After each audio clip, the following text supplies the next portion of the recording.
Welcome to another episode of Kidderminster Harriers Fans Podcast Speaks With. And today's a great one, actually. Tonight it's the turn of Louis and Wolvesy, fans of Merthyr Town. Good afternoon, guys. Good afternoon. Oi. Prynawn da. Yeah, Boronda. Yeah. What happened? I was assured this makes us really Welsh. That's not true, is it? What? Sorry, what?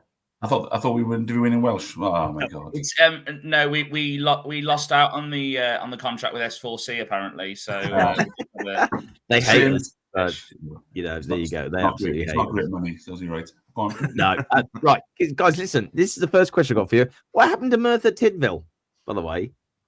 Merthyr Tydfil. I'll tell you what happened to Merthyr Tydfil. It's an age-old story of an absentee landlord, basically running the club for other reasons than the football. There was a big development going on in the town that he was involved with. He got some local businessmen in, and again, it's. I mean, you could name it like Bury, you could name it other teams. But what's unusual about Merthyr Tydfil and their demise is that it was actually finally put to rest by its own fans, because the supporters trust Martyrs to the cause. We had lent some money to the club. Only, I think it was £1,700, which meets the criteria. So the bloke, the owner, had stopped paying the wages in sort of February, March, and we were like crashing and burning. Yeah. So protect the club from itself, we actually put our own club in administration. And then we had a season then playing in administration, which was tough. Yeah. And then we lost the ground, and we played a year in Taftswell, and we were very lucky. The year we actually were liquidated was the year when the FAW were having a massive reorganization, and I don't think they wanted at the hassle of trying to include us somewhere. So they, and the FA were fantastic, and so like many Phoenix clubs, we reformed again as Merthyr Town. So that's it in a nutshell. You rose from the ashes. Was it like when you take your old dog to the vets and it's time? Was that basically what you're saying? It was a bit like that. I mean, I think that our final ever game as Merthyr Tydfil was at Swindon Supermarine. And, I was on the trust at the time, and, we knew what we were doing, but it was a lot of people, a lot of nervous people around saying, are you sure about this? And you're thinking, yeah, I am sure. Am I? Because, oh my God, it was like, it's like a massive thing to do. Cool, isn't it? Yeah. But it was great. We are now, and we're back with a vengeance, really. And anyway, with a bang, you're back with a bang, Wolvesy. Just want to talk. What a great story! What a great season you've had so far. Was there much expectation at the beginning? The beginning of it all, back in August. Oh, Louis watches more than me. Come on, Louis. To be honest, I think a lot of people were a little bit more negative about the fact that we'd be playing in the North, the National League North, considering where we are geographically. There was a lot of unrest, I should say, between people on Twitter, people on Facebook, just whinging about the fact that we'll be traveling to South Shields on a Tuesday night, which is, well, hopefully not the case. It's going to be the case for them when they play us in a few weeks. But I think the main core of the boys we sort of bother with were over the moon to be playing clubs like yourselves, South Shields, Darlington, Macclesfield, probably a few more that I've obviously forgot to mention, but I think the overriding feeling was, bring it on. Like, this is what it's all about. This is why we wanted to go up. But I don't think, realistically, probably didn't think we were going to be, challenging for top two or whatever. And I don't think we will, to be honest, when it all gets settled down. But I think what's important is that we had a really good season. I know it's easy to say you had a good season because you won the league. But we had a really good season because we were playing against some clubs. There were big finances, Tottenham, and we had huge support at home, and it was a great season. And we've kept that, and we kept the team. We've got some great players in our team: Lewis Twamley, Ricardo Rees, Tom Handley. These boys are really good players. I've been around a lot, and they're bloody good players, and they've stuck with us. So we've got that momentum, and I think that's carried us through the first few weeks. We're getting into the winter months now, so we'll see how it goes.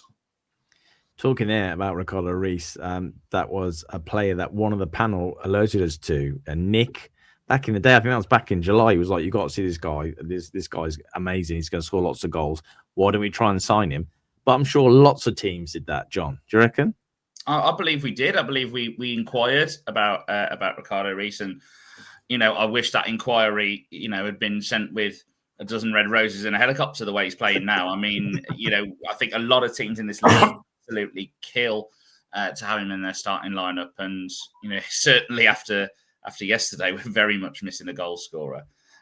So is it just that he's that rare sight in football these days that he's a really loyal player? Have you got that core group that just absolutely love Merthyr? Have you been funneling some money into an offshore account for him? How have you got him still this season and firing like he is? No comment on the last one.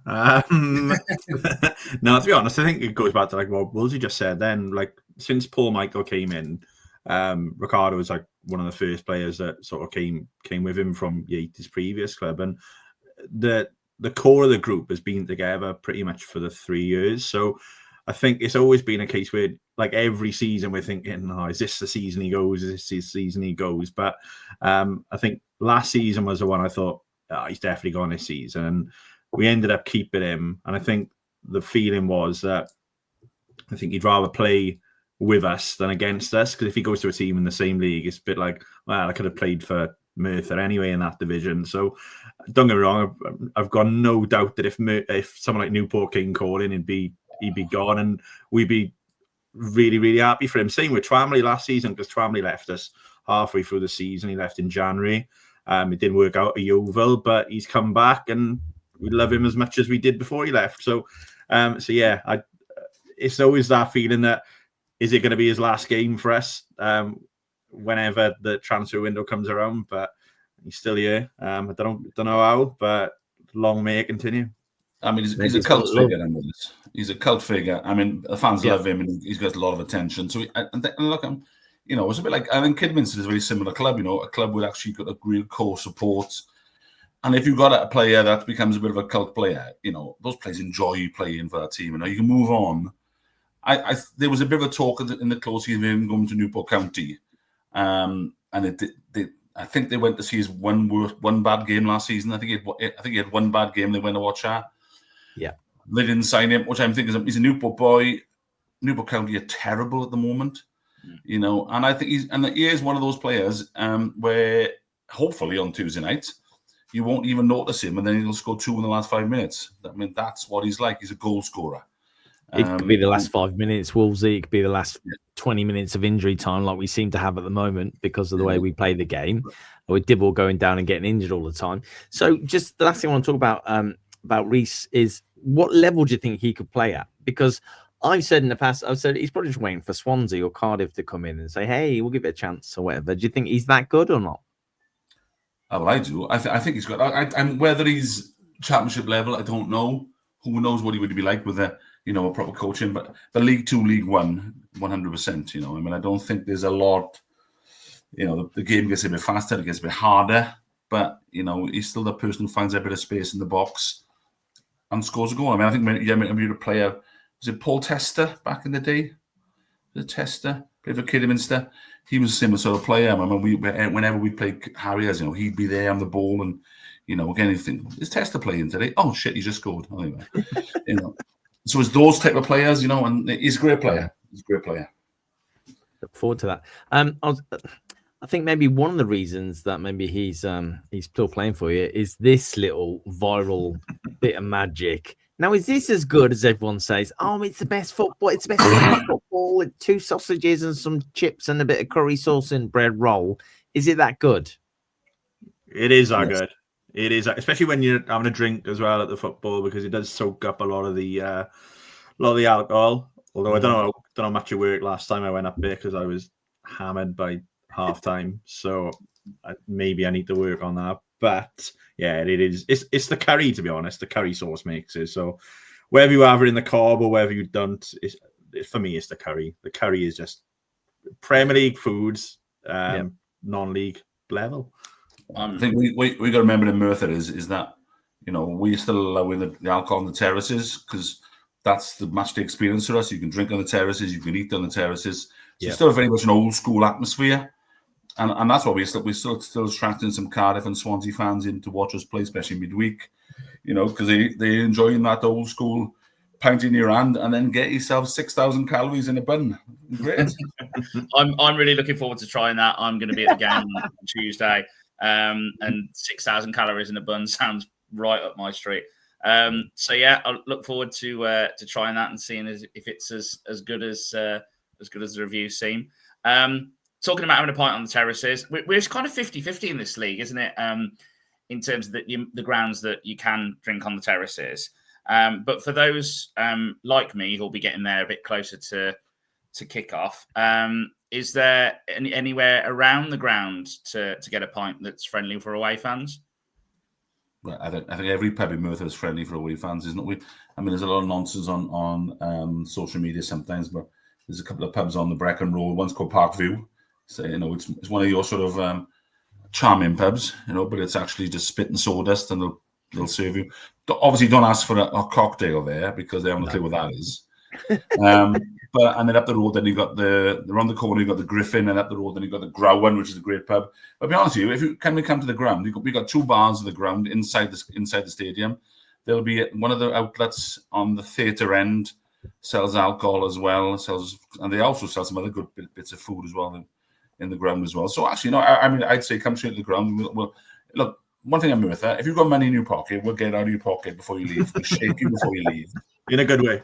And we'll have a scanner on you, and you say, "Oh, you got some coins there, mate. You better go back in and spend it." I mean, basically, it sounds like it's straight to the ground then. Straight to the ground. I know you'll have a great time. The hospitality is really good. It is proper non-league. Fantastic. What time you getting down? It depends on traffic, but I think we'll probably be in Merthyr about 6:15, so time for a couple of pints before the game. Yeah, go straight to the club, I would. Especially if you want to get Cobb as well, because the Cobb sells out mega quick. So yeah. Oh, does it? We had straight there. Back in the day when it was Merthyr Tydfil, I don't know if you experienced the Agbra pie. That was quite famous. We had exactly the same. We used to have to advise people to get there before it sells out, like it was Tracy Island at Christmas time. Yeah, it's pretty good. I'm like daft thing. I actually live in Kidderminster now. I'm not at the moment. I'm back in Merthyr. I'm in Kidderminster. So I go watch the Harriers 2 or 3 times a season. Okay. I think the last time I saw you, I saw you in the against Chester in the playoff game. And how you managed to talk about that. Well, I mean, that never happened. I'm in Chester, the same team we played last week. They're okay, but then how you didn't beat them, I don't know. But there we are. But I only go for the pies. Yeah, I think it is a good pie. The pies are pretty good still. Yeah. The pie is pretty good at Kidderminster. So we're looking forward to that when I come up. Absolutely. I'm going to be driving down to the game, but for those who are going on public transport, not on the coach, what about the public transport? Is the train station close to the ground? Yeah, it's fairly close, I think. It's not too far away. Yeah, you basically come off the train, go into the high street and walk straight up the high street. And there's a few pubs there as well, again. Climb the steps, the old Pont Moller steps. So you get to the top. There's a defib at the top waiting for you. And into the ground. I often get a shout out on this podcast, a Harriers fan, Pete Lewis, who goes, he rides his bike to the train station, gets on the train, gets off about 2 hours before kickoff, and does every pub on the way. So I think he'll be very grateful of a defib after a little mini pub crawl from the train station. He'll have a great time. There is another, apart from the Kidderminster Harriers Fans Podcast, there's a couple of other podcasts. One's called Abra Unfiltered. And Adam from there was saying there's a curry house in the ground and he can't wait to go and eat curry in the ground. Is that true or not, Louis? No, it's not true. But for the last few home games, about 10 to 5, you just get a mad smell of garlic butter. So it may be it's the food they're serving up in the kitchen nowadays, but all you can smell like 10 to 5 is just a mad smell of garlic butter, and it smells unbelievable. So I don't know whether it's the club itself or whether it's the Indian, which is like literally a 2-minute walk away from the club. So it could be one or the other, but no, sadly, there's no carry out inside the club, but no, not too far away. Sure, I'm sure. Right, I've not wrote this question down, but I feel it's worth asking. Are you guys enjoying the Conference North? Because I'll be honest, Harriers fans hate it. Well, I think the point is this is season 1, and so we're loving it. I totally agree. I totally agree with it. In 3 years' time, if we're still here, we'll probably get a bit fed up with it by then. I mean, it is different for us again because look, once upon a time we used to play Harriers and Cheltenham and Bromsgrove Rovers, so we know Kidderminster really well. So that's one. And to be honest, Kidderminster is one of those games that we really want to see. Kidderminster, those numpties at Hereford, and that. So at the moment, but it's exciting at the moment, isn't it? I mean, I think we had 100 fans went up to Spennymoor yesterday, and ended up, ridiculous scoreline. So everybody's enjoying it. But I agree with you. In 3 years' time, I'm sure that would be an absolute chore then. So we just see how it goes. And also I think the one thing that's interesting for us is we still pride ourselves on the fact you come to the ground, you can have a pint, blah blah blah. And no offense to Harriers and Chester, coming to a ground and not drinking is just weird. Watching Merthyr sober is hard work. Yeah, it is. Try watching Harriers sober. I think there's swings and roundabouts of being in the National League North. I think having had a season in the National League a couple of years ago, it felt great to be back in. Well, I still call it the conference. Felt great to be back in the conference, but you do miss out on that match day experience of unsegregated fans all kind of mixing in together, having a pint together, and it is much more of a non-league experience. And I think we went to Marine away last season. That was the biggest example for me. Was we were stood on the terrace, mixed fans, all having a drink together, talking football and different approaches we've come from, and that's the beauty of the North for me. It is good to have some grounds where they don't serve booze. Though I was at Chester yesterday, and a few coffees kept me awake when the ball was in the air for half the game. Yeah, I'm with you there. Oh, was that good?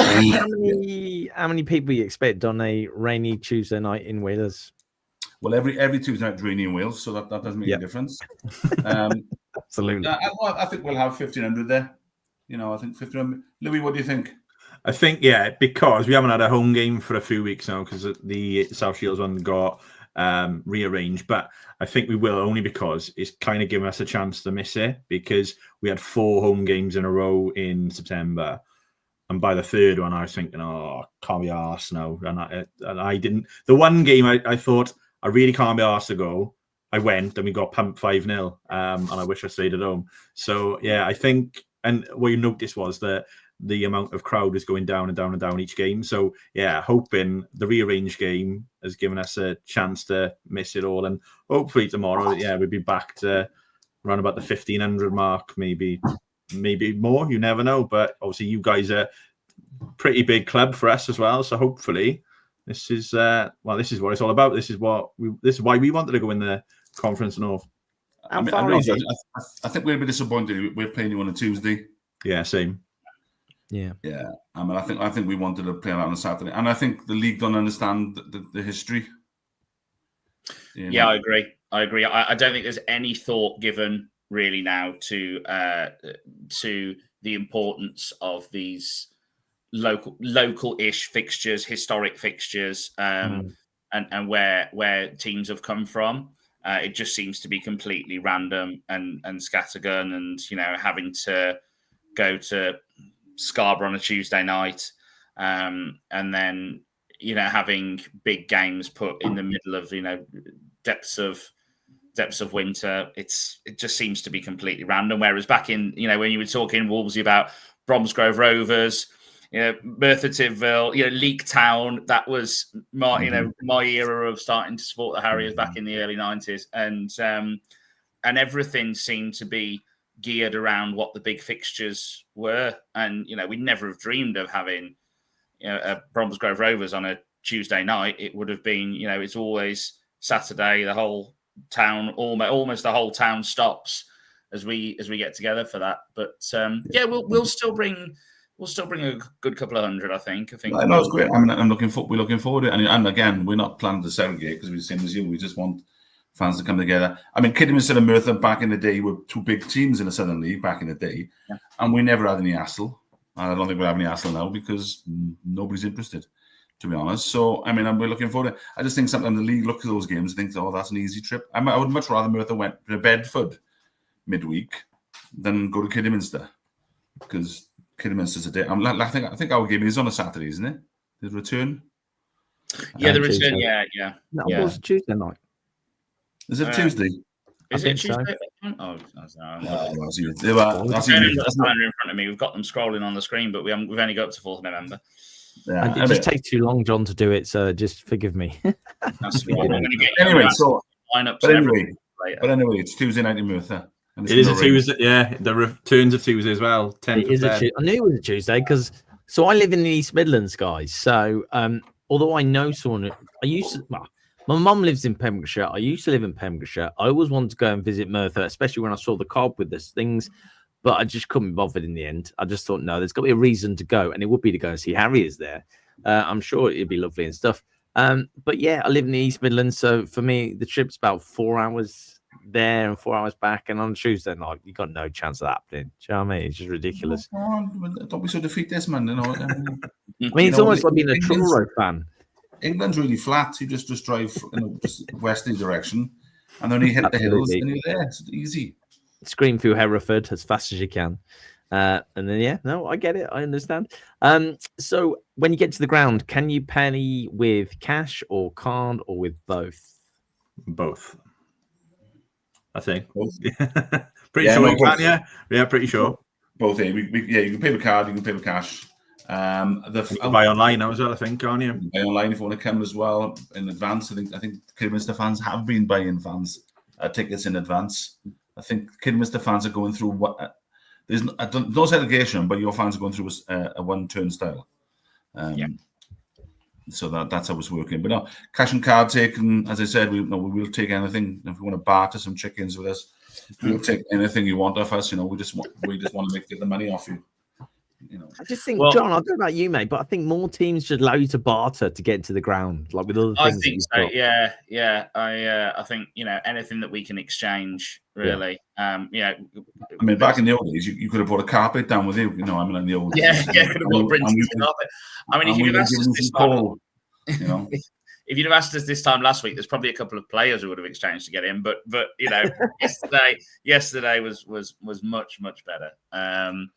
So talking of what you'd take, if you were to fast forward to the end of the season, what position would you take? Where would you say, if someone offered you a place in the league, if someone turned around and said, we'll give you 7th place, you can go into the playoffs and have an eliminator, would you take that now? Or do you think, no, we can push higher than that? No, I think Louis 7th would be great, wouldn't it, Lou? I'd snap it off. Now.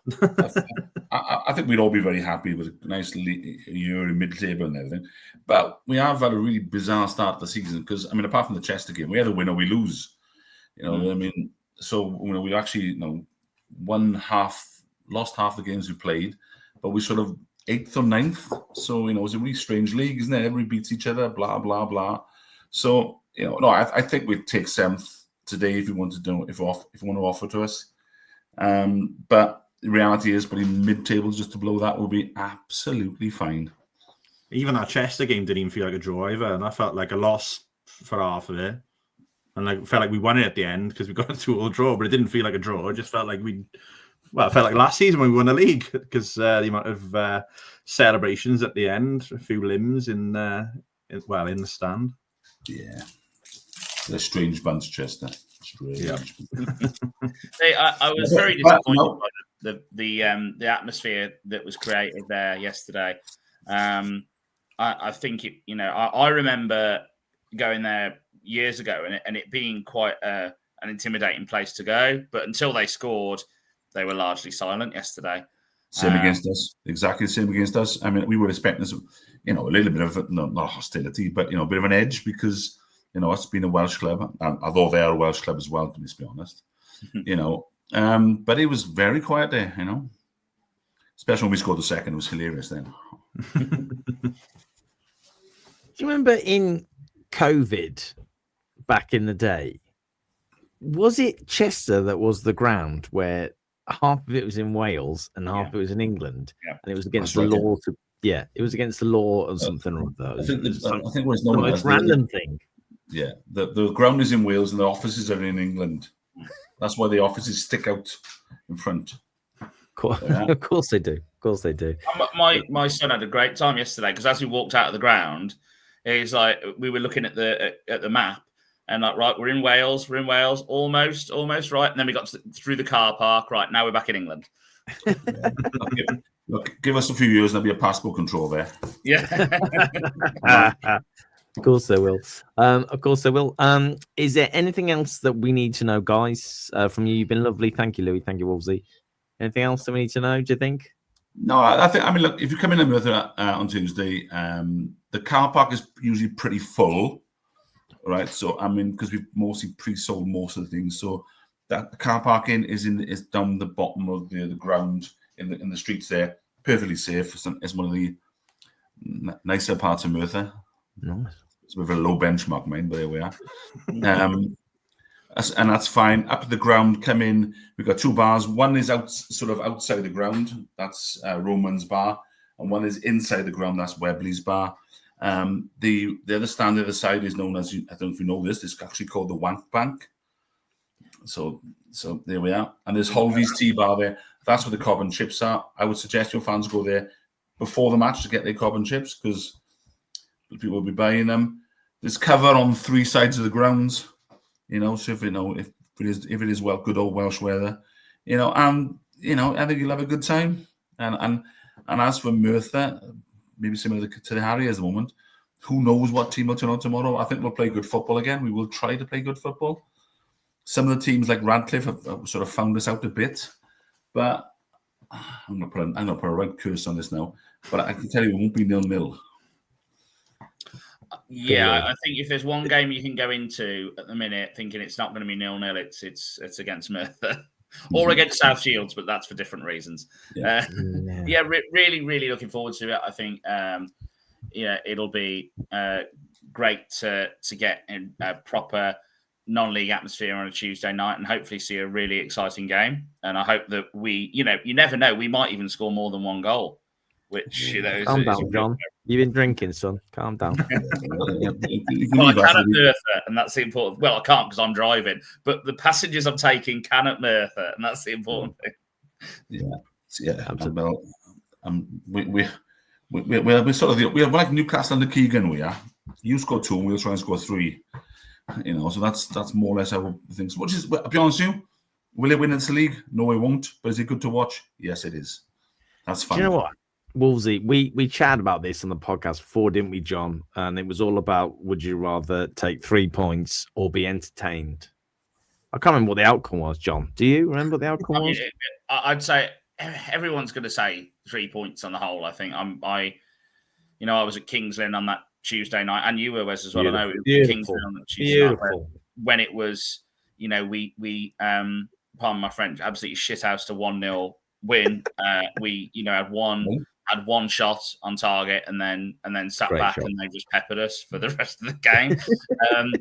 Was that entertaining to watch? In a way, yes, but also it was just like the Alamo for 60 minutes. So, that's not the kind of football you want to see every week. But at the minute, we're not seeing that much entertainment. But it's little progress every week, hopefully, and hopefully a bit more progress on Tuesday night. Absolutely.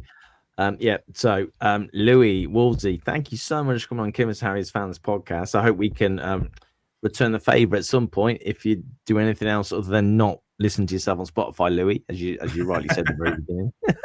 You're more than welcome to jump on the half-arsed Dial M for Merthyr podcast if you want, lads. Listen, you just let us know when we need to be there and we'll be there. Isn't that right, John? Absolutely. Any chance to appear on something called Dial M for Merthyr, I am there like a shot. Yeah. By the way, what happened to the Kidderminster Harriers fans in called the soup back in the day? It's a long time ago. The rat soup. The rat soup, is it? Yeah. Yeah. Well, we had the soup. What the fan called soup, or the it was a fanzine. Kidderminster had a fanzine back in the day called the Soup Bowl. What's it mean? Yes, yeah. So I think there was there's a couple of fanzines that have gone by actually. Although a lot of the people who manage that are still part of Kidderminster Harriers Independent Supporters Trust. But there is a fan. His name's Mike, but he's affectionately been known as Soupy ever since the famous days of Agbra Soup, because every half on exactly 22 minutes he'd go and get himself an Agbra Soup and then come back and enjoy the game, and he'd try and rate the soup every week. And I mean, I wasn't one for the soup. I was always semi-convinced that it had been, put together with bits of things they'd found on the way to the ground. But the pies, I'm a huge lover of the pies to this day. I'm all over the pies. Let's be the pies. He sounds like our mate Marky, who literally just has ice cream after ice cream at home games. So it doesn't matter what weather it is. Could be bleak February and it'd be freezing, but there's still an ice cream van up the ground, so you'll probably spell it out as well. But our mate just literally just loves ice cream, and his name's Marky, and I think Marky is a ice cream as well. I'm sure it's a brand of ice cream, so yeah, it's very on brand. John, when you do your halftime report from the ground, mate, can you be stood by that ice cream van, please? I will. I'll do my best. You don't have to have a Mr. Whippy or whatever if they even do that, but that would be amazing. Yeah. That would be so cool. Yeah. We'll take that one. Louis, Wolvesy, thank you so much. Enjoy the game. I'm sure we cannot wait to get down there, and we look forward to pinching Ricardo Rees when we can. So thanks, guys. Cheers, guys. Thanks, guys. Bye-bye.